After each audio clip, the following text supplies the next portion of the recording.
Graças a Deus, meus irmãos. Meu nome é José Santos e, juntamente com o pastor Roberto Mariano, ministramos o curso O Cristão e o Sofrimento na Escola Bíblica Dominical de 2020, na Primeira Igreja Batista de Santo André. Ok? Nosso curso ele começou ali no começo do mês de março e tivemos a nossa primeira aula de uma maneira presencial, né? Mas devido a esse isolamento social que estamos vivendo em decorrência do Covid-19, fomos desafiados pela nossa liderança a darmos prosseguimento, a darmos continuidade às aulas, mas de uma maneira virtual, né? Na semana passada, o pastor Roberto Mariano, ele seguiu o curso com a lição 2, né? E a partir dessa semana, eu darei continuidade com a aula 3 nessa semana e na aula 4 na semana que vem. Ok? Vamos falar um pouco sobre sofrimento, né? O cristão e o sofrimento. Então, a vida cristã ela é repleta de desafios, né? De dificuldades, de sofrimentos. E o nosso próprio Senhor Jesus, ele nos orientou que nesse mundo a gente teria aflições, né? Então, a adversidade ela faz parte desse mundo caído em qual vivemos. Então, qual que é o objetivo desse curso? O objetivo desse curso é confortar os irmãos que se encontram em momentos difíceis, que estejam passando pelo vale da sombra da morte, e encorajar e preparar os irmãos a resistir, né, no dia mau e permanecer inabaláveis, permanecer firmes com o Senhor. Porque uma das grandes certezas que temos é que passaremos por dias ruins, passaremos por dificuldades, né? Então, o objetivo desse curso, novamente, é confortar aqueles que estão passando por lutas e preparar aqueles que não estão, mas para que eles possam permanecer firmes no Senhor para quando esse dia mau chegar, para que eles possam dar uma resposta positiva ao Senhor em meio à adversidade. Então, vamos continuar nossa aula e vamos falar sobre lucro no prejuízo. Então, imagine uma empresa, irmãos, onde ela vive constantemente operando no vermelho, né? Mês após mês, somente no vermelho. Com raríssimas exceções, com raríssimos aportes, né, para tentar equilibrar as finanças dessa empresa, mas somente no vermelho. Então a gente pode concluir com facilidade que uma empresa dessa é uma empresa que a saúde financeira dela não está boa, né? Não está boa, né? Dificilmente um investidor, um homem de negócio, investiria em uma empresa assim. Porque a gente vê um homem de negócio como uma pessoa vitoriosa, uma pessoa bem-sucedida, né? Agora traz isso para a nossa vida secular, né? A adversidade também em nossa vida é algo que a gente tenta evitar de qualquer maneira, de qualquer forma, né? Porque o sofrimento, ele, à primeira vista, ele não tem nada de bom para nos trazer, para nos oferecer, né? Mas será que que o nosso Deus, ele vê o sofrimento da mesma maneira que a gente vê? Será que ele pensa da mesma forma que a gente sobre o sofrimento? É isso que a gente vai ver nessas aulas, né? Na aula de hoje. Mas antes disso, eu queria trazer para os irmãos mais uma reflexão. Imagine o que seria do nosso corpo se não tivesse o mecanismo da dor. O que seria, né? Será que a dor ela é importante para o nosso corpo físico? E eu já respondo. A dor é essencial para o nosso corpo físico, porque ela garante a integridade do nosso organismo. Pois a dor é uma sensação que causa desconforto emocional e físico, mas ela avisa que algo de errado está acontecendo no nosso organismo.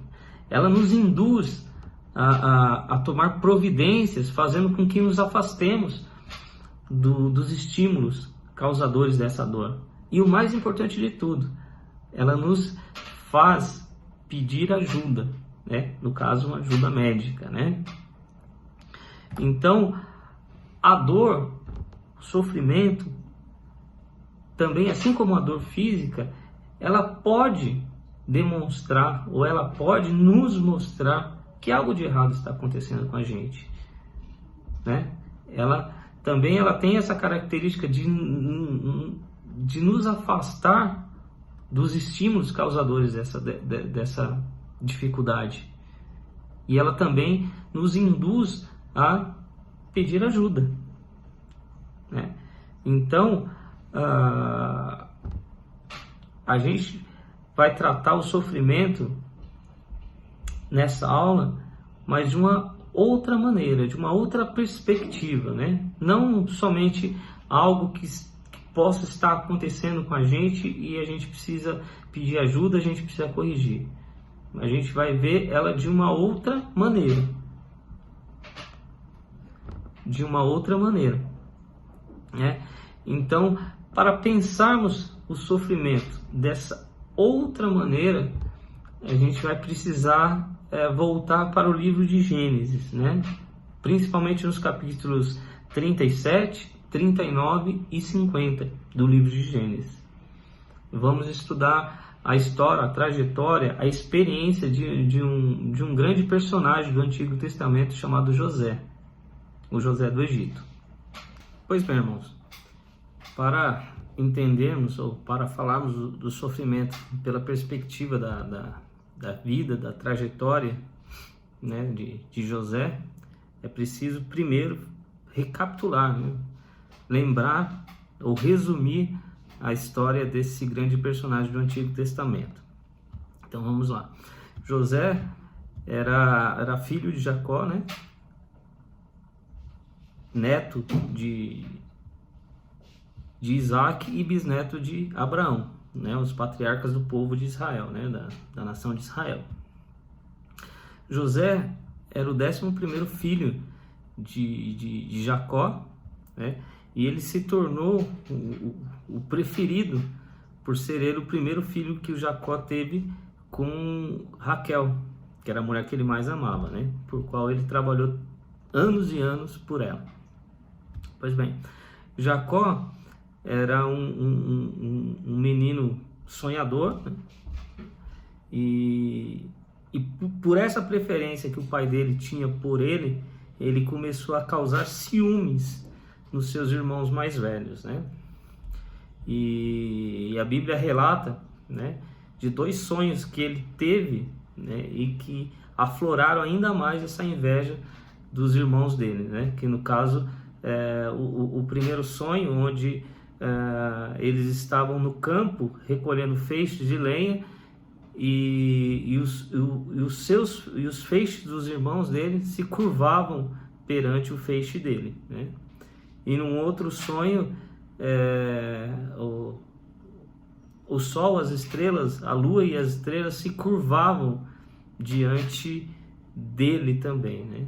Então ele contou esses 2 sonhos aos seus irmãos, ao seu pai, e isso causou grande fúria, grande inveja aos seus irmãos, ao ponto deles planejarem até a morte do menino José. Pois bem, em um dia, os seus irmãos estavam no rebanho do seu pai, né? E o seu pai, Jacó, manda ele ir até lá para ver como os irmãos estavam, né? E ele indo ao encontro dos irmãos, e os irmãos dele o avistam de longe, né? E planejam matá-lo, né? E planeja realmente acabar, né? Tirar a vida do jovem José, né? Esse plano só não teve o cabo, só não teve o fim, porque o filho mais velho, o primogênito, que era o Rúben, ele não concordou, né, com esse plano, né? E é lógico que tinha todo um plano, todo um propósito de Deus nisso, mas que também o filho mais velho, no caso Rubem, ele não concordava com esse plano. Pois bem, e daí então eles não mataram o José, mas eles venderam, né, o José para os midianitas, os ismaelitas que estavam passando por ali, e que por consequência esses ismaelitas venderam também José para o Potifar do Egito, que era um oficial da guarda de Faraó, né? Então José foi ali para a casa daquele Potifar, e José começa a trabalhar na casa desse oficial, né? Desse Potifar.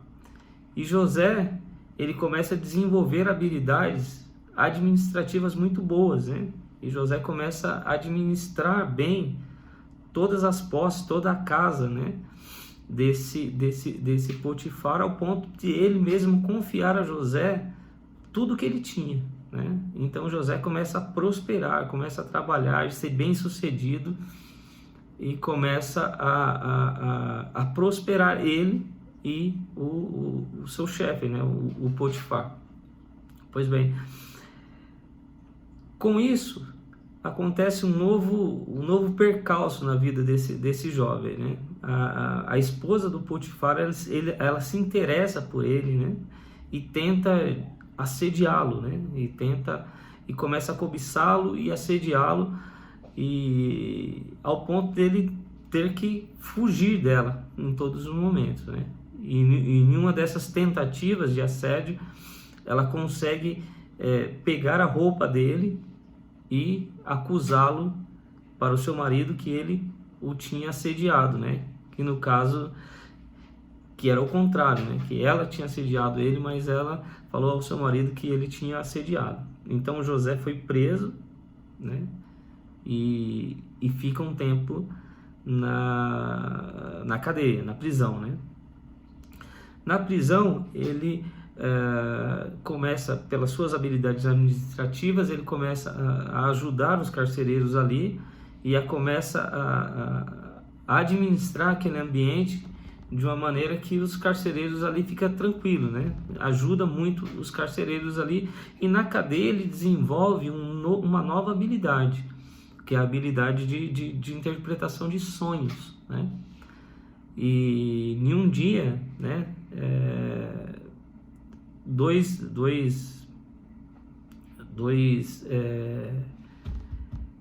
presos, né, dois outros presos, que era o copeiro do rei e o padeiro do rei, que foram presos por tentativa de conspiração contra o rei, né? Eles estavam presos e ali eles tiveram um sonho, e José interpretou os sonhos daquele copeiro, daquele padeiro, e o tempo se passou, né?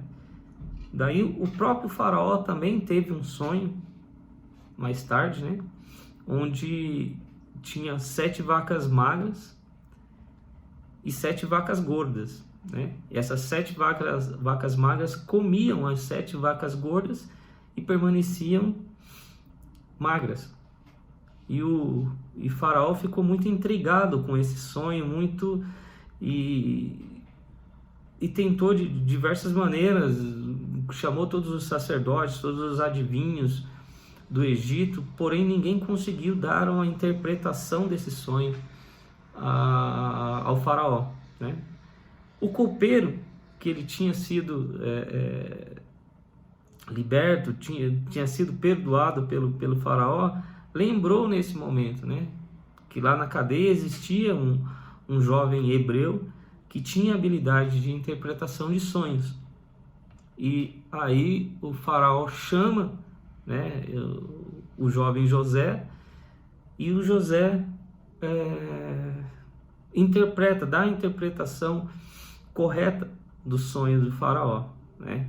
Que a interpretação eram essa, que as 7 vacas magras, as 7 vacas gordas seriam 7 anos de fartura, e as 7 vacas magras seriam 7 anos de escassez, né? E satisfeito com a interpretação do sonho, o faraó faz com que o José do Egito, né, o José se tornasse o governador do Egito e dá plenos poderes para ele administrar tudo, né? Então, nesses 7 anos de fartura, José constrói celeiros e ajunta mantimento, ajunta sementes, ajunta tudo, e quando chega os 7 anos de escassez, o José começa a vender esses alimentos e consegue tanto dinheiro que praticamente compra todo o Egito, né, para todas as posses do Egito para o faraó, e se torna um homem muito rico, muito importante, né, nessa região. Pois bem, em Israel também estava passando por grandes períodos de escassez, né, de falta de alimentos, né? Jacó, sabendo que no Egito tinha alimentos para vender, manda os seus filhos ir lá, subir ao Egito para comprar esses alimentos. Seus filhos chegando lá, eles são de cara reconhecidos por José, né? O José reconhece eles, porém eles não reconhecem José. Então José os deixa presos por 3 dias e trata eles muito friamente, né? E arma uma estratégia para que um desses irmãos fique preso ali no Egito e todos os outros voltem com o alimento, né? Com o alimento que eles compraram, e que tragam da outra vez o filho mais novo, que no caso o Benjamim, né? Então, isso que acontece. Os irmãos voltam para Israel com os alimentos e na segunda vez traz o Benjamim, que era o filho mais novo, junto com eles, né? Na segunda vez, José os reconhece, né? Reconhece Benjamim, e ali ele chora, e ali ele se dá a conhecer aos seus irmãos, né? Os seus irmãos se curvam diante dele, né? Fazendo com que aquele sonho que ele teve lá no começo se realizasse. E ele manda também chamar o seu pai, Jacó, para vir também numa terceira vez ao Egito. Pois bem, seus irmãos voltam,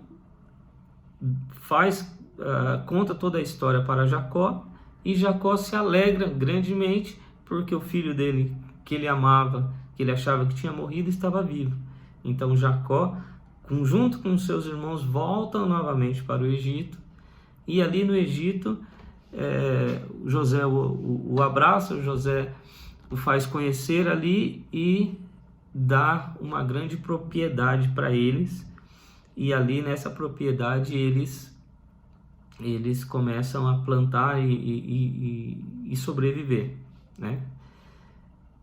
E o povo de Israel ficou ali no Egito ali durante 400 anos, até que chegou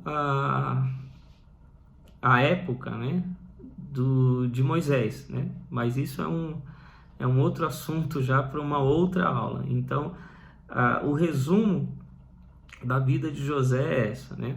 Todos os sofrimentos, todos os percalços, todas as dificuldades que ele passou até chegar ao ponto de ele conquistar, com ele se tornar o governador do Egito, né? Então, toda essa história de José, todas essas lutas pelo qual ele passou, né? Principalmente os percalços, principalmente as adversidades, tem muito a nos ensinar em relação ao sofrimento, né? E aqui, né, nesse estudo eu preparei um PowerPoint, um resumo com todo esse material, né? E dentro desse PowerPoint ele tem algumas perguntas, né? Alguns questionamentos que é feito para nos ajudar a entender, né? O sofrimento na perspectiva da vida e da trajetória de José, né? Alguns desses questionamentos são perguntas particulares, são perguntas pessoais que eu não vou responder aqui, mas muitas delas são perguntas tiradas da própria palavra de Deus, do próprio texto de Gênesis, né, 37, 39 e 50, e que iremos falar um pouquinho sobre eles e respondê-los, né? Então a primeira questão foi: qual foi a reação dos irmãos de José ao vê-lo aproximar-se à distância, e o que motivou o plano deles, e por que ele não concretizou? Mais uma vez, eu falei que a reação dos irmãos ao vê-lo, né, José aproximar, né, quando eles estavam lá no rebanho do pai deles, foi uma reação de raiva, né? Uma reação de ira. O que motivou eles a ter essa ira, essa raiva desse jovem? Foi a inveja, né? Porque o pai dele tinha ele como predileto, né? O pai dele o mimava, o pai dele fez uma túnica colorida de mangas compridas para ele, né? E os seus irmãos deixaram entrar no seu coração a inveja, né? E por isso eles planejaram a morte, né? Planejaram matar o José, né? O jovem José. Eles não concretizou o plano. Por quê? Primeiro de tudo, porque existia um plano, um projeto de Deus na vida desse jovem, né?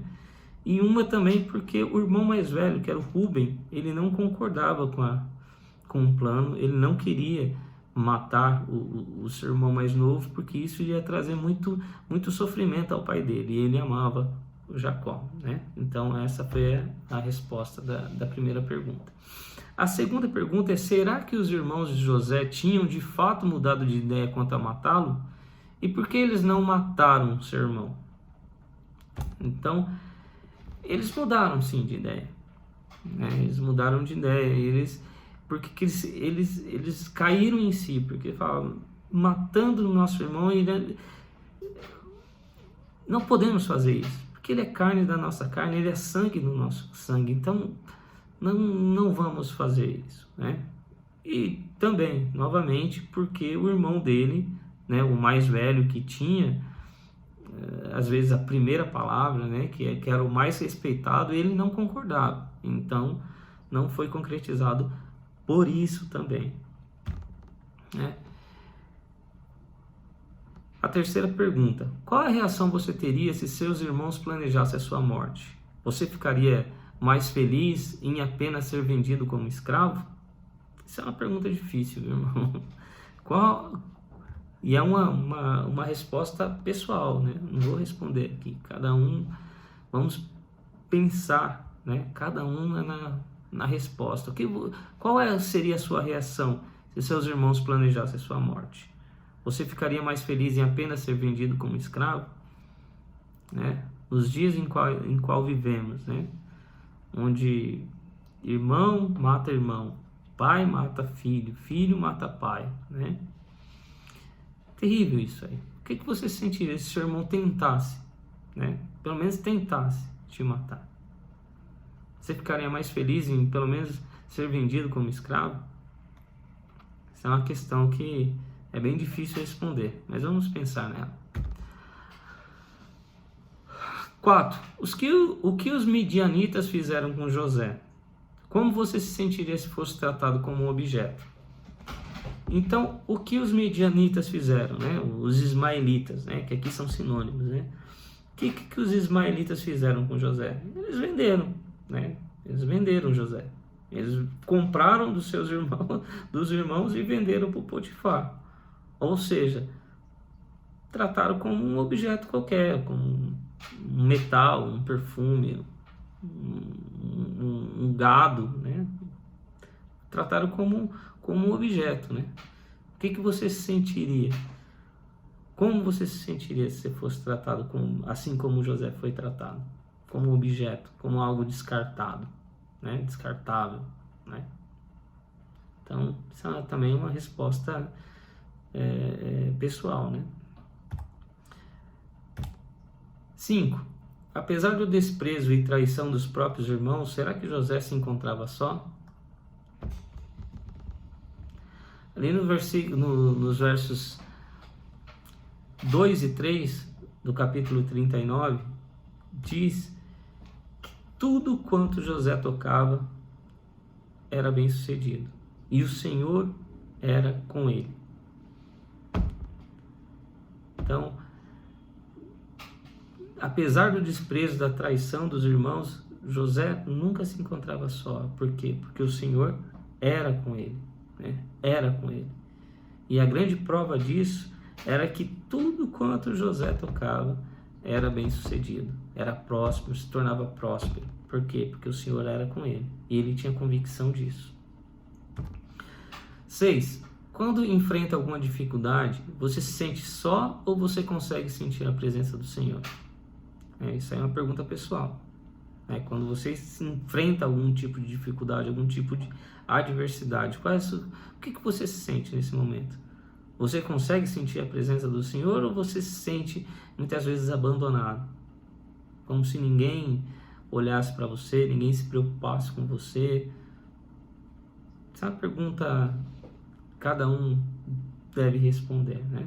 Então vamos tentar colocar no papel, né? Escrever e pensar sobre isso, né? Isso vai nos ajudar, né? 7. Pense em uma situação recente em que enfrentou adversidades. Explique e dê exemplos de como pôde ver o Senhor ao seu lado prestando socorro, né? Mais uma vez, coloca no papel, né? Coloca no papel. Pense numa situação recente em que você enfrentou dificuldades, enfrentou lutas, e explique e dê os exemplos de como você pôde ver o Senhor ao seu lado, prestando socorro, ajudando, dando livramento, trazendo soluções, né? Pense. 8. Qual problema José enfrenta dessa vez? E José, mais uma vez, passando por lutas, mais uma vez passando por dificuldades. E aqui nos versos 6 a 15 do capítulo 39, José novamente enfrenta uma luta terrível. Então, qual é esse problema que José enfrenta dessa vez, né? José começa a ser cobiçado e assediado pela mulher de Potifar, né? E isso é uma grande luta que ele atravessa ali, né? 9. Qual foi a resposta de José ao saber que era cobiçado e ao convite da mulher de Potifar? Qual foi a resposta de José ao saber que era cobiçado e ao convite da mulher de Potifar? Então, ele recusou as investidas da mulher de Potifar, porque ele sabia que ele estaria sendo desleal ao seu chefe, né, ao seu patrão, ao Potifar, e estaria assim pecando contra o seu Deus, né? Então ele recusou de todas as maneiras as investidas daquela mulher. Ele fugia em todo momento, né? Tem sempre, da última vez não conseguiu, né? Ou conseguiu, mas não conseguiu escapar da prisão, né? Da emboscada que ela armou para ele. Pergunta número 10. Qual foi a reação de Potifar após o relato de sua mulher e o que acontece com José? Então aqui no versículo 19 e 20 do capítulo 39 explica, né, essa situação aqui, né? Fala ali que quando o Potifar fica sabendo do relato da sua mulher, ele fica irado, né, e manda prender José. Então, mais uma vez, José passando por lutas, né, por sofrimentos, por dificuldades. José fez alguma coisa errada ou deixou de fazer algo certo para merecer a prisão?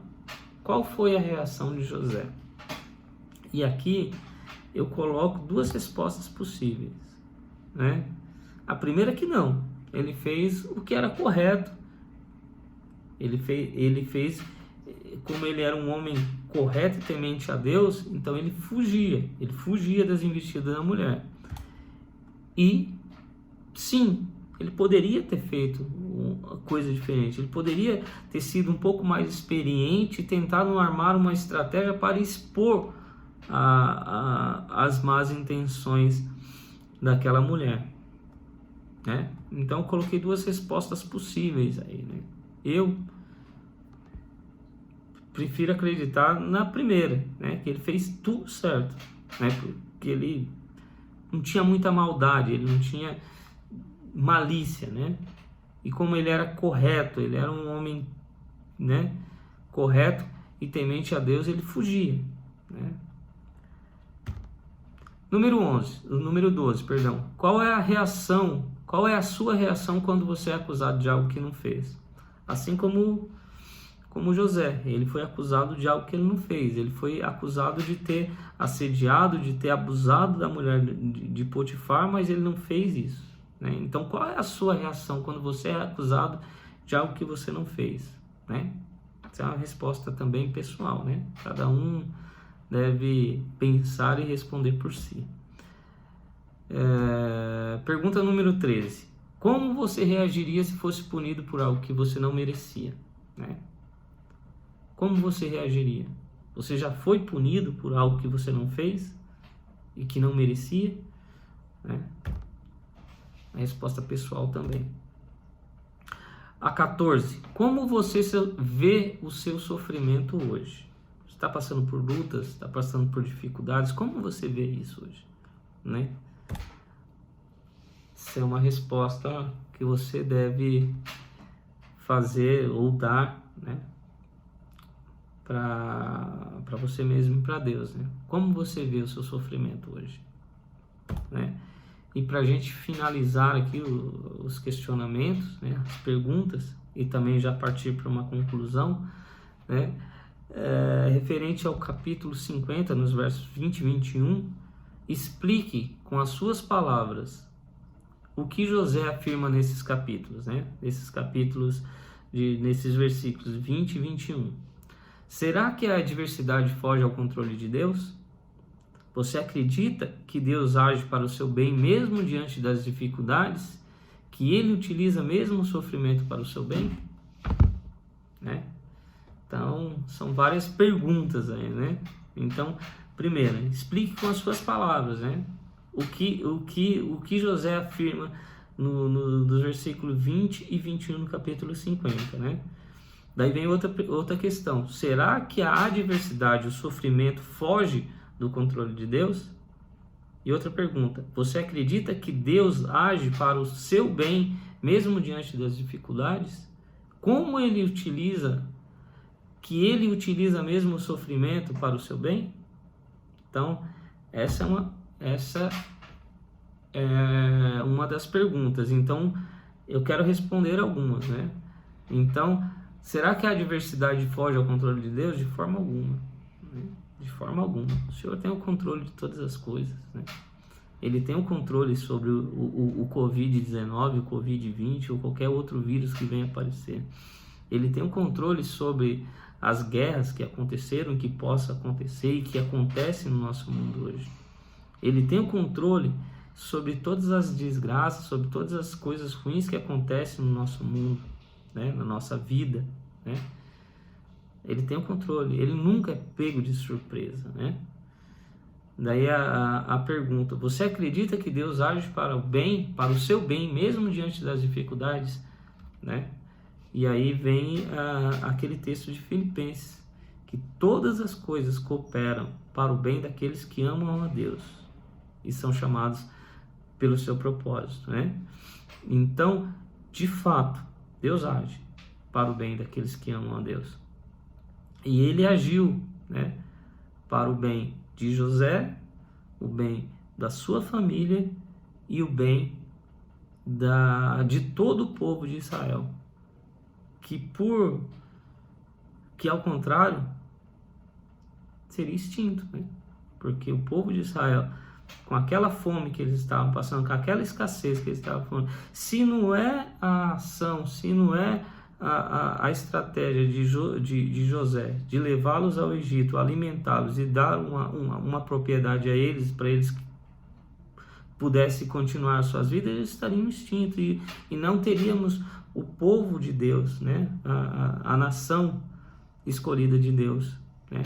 Seria extinta, né? O povo de Deus ali. Então, Deus usou a vida de José, todo o sofrimento que ele teve, para um bem maior, né? Que foi a preservação do seu povo, a preservação do povo santo de Deus, o povo de Israel. Então, com isso a gente conclui, né? A gente conclui a nossa lição de hoje, né? Com esse tema, né? Com esse versículo de Filipenses, que todas as coisas contribuem para o bem daqueles que amam a Deus, até mesmo o sofrimento. Amém?